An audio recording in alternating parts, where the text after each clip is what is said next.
ഇ.ടി. Muhammad Basheer MP. നമുക്കൊപ്പം ടെലിഫോണിൽ. Shri ഇ.ടി. Muhammad Basheer MP. ഈ വിഷയത്തിന്റെ ഗൗരവം തിരിച്ചറിഞ്ഞ് താങ്കൾ കേന്ദ്രമന്ത്രി നിതിൻ ഗഡ്കരിയെ കണ്ട് സംസാരിച്ച് ഈ കമ്പനിക്കെതിരെ നടപടിയെടുക്കണമെന്ന ആവശ്യം മുന്നോട്ട് വെച്ചെന്ന് താങ്കൾ തന്നെ കഴിഞ്ഞ ദിവസം പ്രതികരിക്കുകയും ചെയ്തതാണ്.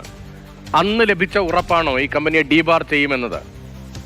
തീർച്ചയായും എനിക്ക് ഇതിൽ സന്തോഷമുണ്ട്. കാരണം സാർ, അത് മിനിസ്റ്റർ ഈ കാര്യം നമ്മളെ ലെറ്ററുമായി പോയി നിൽക്കുന്ന സമയത്ത് മിനിസ്റ്റർ വന്നിട്ട് അപ്പുറത്ത് ഉദ്യോഗസ്ഥന്മാരെയും വിളിച്ച് അവരതും സംസാരിക്കുന്നതും ഞാൻ കേട്ടുകൊണ്ടിരിക്കുന്നു. മിനിസ്റ്റർ അവരോടും എന്നോടും മാറി മാറി ഇവിടുന്ന് ഓരോ വിശദീകരണം ചോദിച്ചുകൊണ്ട് മിനിസ്റ്റർ മുന്നോട്ട് വന്നു.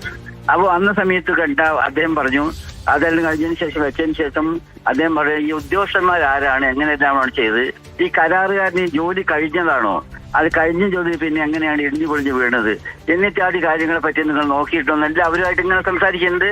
എന്നോട് ഞാനും അത് കേൾക്കുന്നുണ്ട്. അപ്പൊ ഞാൻ പറഞ്ഞു, എല്ലാ നടപടിയും എടുക്കും, കരാറുകാരന്റെ പേരിൽ ഡിബാർ ചെയ്യും, അതോടൊപ്പം തന്നെ ഇത് മറ്റാർക്കെങ്കിലും ഏതെങ്കിലും ഇൻവോൾവ്മെന്റ് ഉണ്ടോ അന്ന് അതും നോക്കും.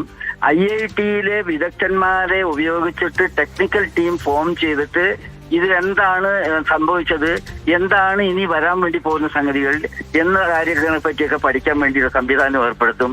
അതിൽ ഒരു വാക്കുകൂടി പറഞ്ഞിരുന്നു, ഇവരുടെ ഇൻഷുറൻസ് ഡെപ്പോസിറ്റ്, ആ ഡെപ്പോസിറ്റിന്റെ കാര്യത്തിൽ, ബാങ്ക് ഡെപ്പോസിറ്റിന്റെ കാര്യത്തിൽ ഹോൾഡ് ചെയ്യുന്നതടക്കമുള്ള കാര്യങ്ങൾ ചെയ്യുമെന്ന് പറഞ്ഞിരുന്നു. അത്രയും നല്ല നിലയിൽ അദ്ദേഹം പ്രതികരിച്ചു.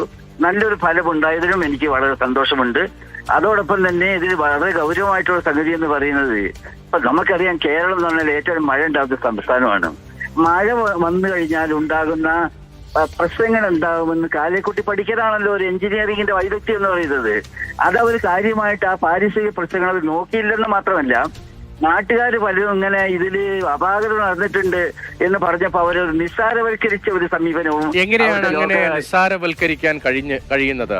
എങ്ങനെയാണ് ഈ ശാസ്ത്രീയമായി നിർമ്മിക്കാതിരിക്കാൻ കഴിയുന്നത്? അങ്ങനെ ഒരു സ്വാതന്ത്ര്യം എങ്ങനെയാണ് കേരളത്തിൽ ലഭിച്ചത്?